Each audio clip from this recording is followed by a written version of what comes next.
2 makeup போனேன். 20,000 25,000 வருது. இப்போ நான் ஒரு கடை டைலரிங் கற்றுன்னு ஒரு கடை வைக்கிறேன்.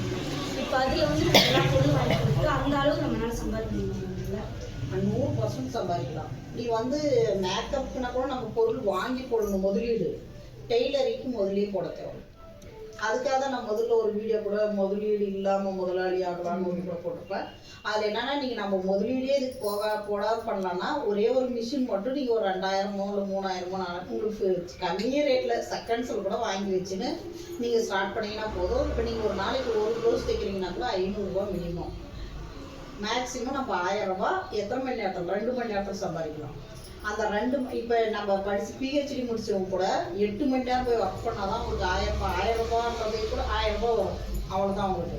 ஆனால் நமக்கு வந்து நம்ம பிஹெச்டி எதுவுமே முடிக்க வேணாம், நீ படிக்கவே வேணாம், சுத்தமாக படிக்காமல் வந்து ஒரு டெய்லரிங்கு டிசைனிங் முடிச்சுட்டு நம்ம போய் ஒர்க் பண்ணோம்னா சின்ன டிசைனிங் ஒர்க் பண்ணால் மினிமம் 500 மேக்ஸிமம் 1000. இப்போ மாதம் 30 நாளைக்கு நம்ம 30 மணி நேரத்துலேயே 30,000 ரூபா சம்பாதிக்கலாம்.